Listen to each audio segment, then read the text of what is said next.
Hey guys, how's it going? My name is Brendan and welcome back to the channel. And today we not only have some big XRP news to go over, but also some big news for the cryptocurrency industry as a whole. Because in a recent study, we saw that almost 50% of Gen Z and millennials want cryptocurrency in their retirement funds.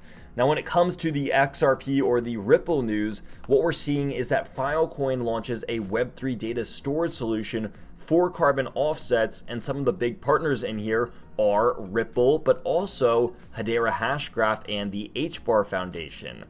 Now, in a little bit of bonus news, we have UK's latest Prime Minister actually being a little bit of a crypto fanatic. He has a long history with crypto, and we're going to talk about how this could impact cryptocurrency as well, and also tie into the beautiful run that we're seeing across the board, especially in things like Bitcoin and Ethereum. Bitcoin has had two monster green candles back to back and is almost up 5% on the day, and we're only a couple of hours in the open here. So if any of this sounds interesting, make sure you stick around for the entire length of this video, as there will be important information discussed the entire way through. But let's start things off here with the XRP or the Ripple news, because at the time of making this video, we need to understand that XRP and Ripple are two separate legal entities.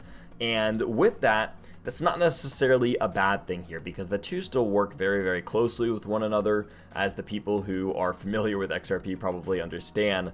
But with Filecoin launching their Web3 data storage solution for carbon offsets, they are kind of adding to their existing platform and their existing programs and services. But one of the big names down here that I want to note in just a second is Ripple, because it says, as part of the initiative, Filecoin Green said that it has partnered with several companies involved in tokenizing carbon offsets. And what do you know? One of those companies is XRP, or excuse me, Ripple in this case, but also the HBAR Foundation, Toucan, Thalo, Envision Blockchain, Return Protocol, and Gainforest. Now, if you're not familiar with all of these platforms, that is perfectly okay. Some of these are smaller ones, but I think it's worth noting that two of the big partnerships here are HBAR Foundation and Ripple. Now, going into this idea that cryptocurrency is getting more popular, especially in the younger generations, if you're not in the younger generations, then we do see these numbers fall off. And the older people are, the less likely they are to want cryptocurrency in their retirement accounts. But that's perfectly okay.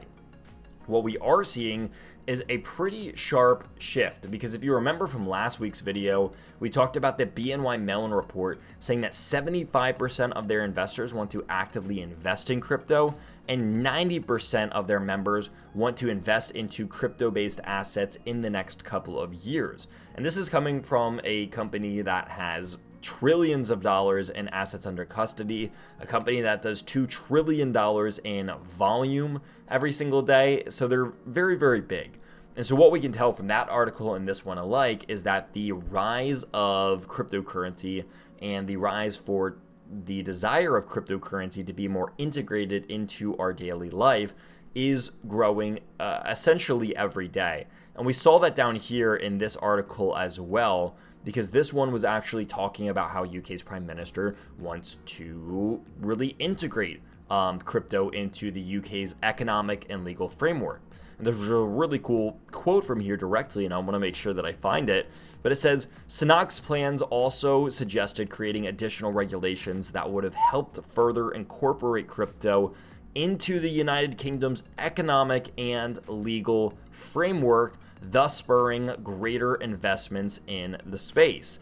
Now, if that doesn't sound bullish on crypto, I'm not sure what to tell you, because this guy is definitely a fan of what's happening in cryptocurrency, and I think it's very unlikely that he will be the one to try to hurt crypto. In fact, I think it looks like the opposite, at least at the time of making this video. Maybe something rapidly changes over the course of his position, but at the time of making this, he seems to be pretty on board with the whole crypto thing.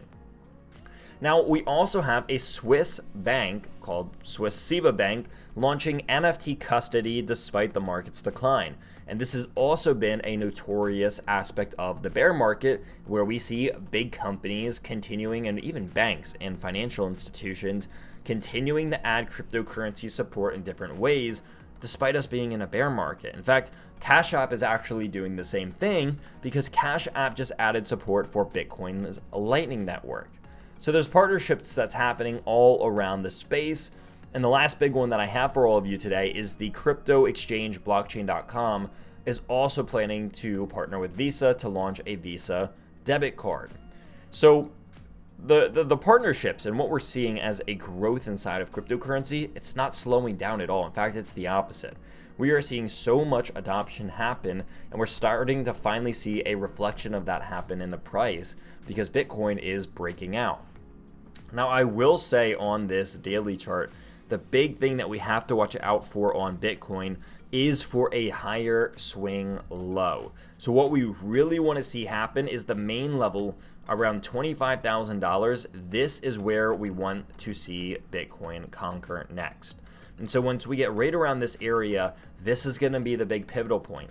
The resistance before this is going to be the previous swing high around $22,600, right around here.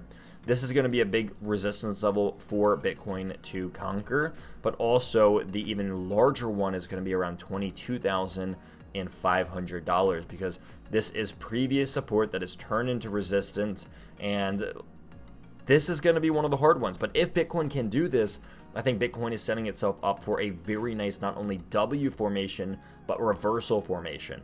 So a lot happening on the Bitcoin chart to pay attention to. Yes, we are breaking out and shattering multiple different resistance levels, but we're not out of the clear yet. And so those are the two levels that I am very, very closely keeping an eye on.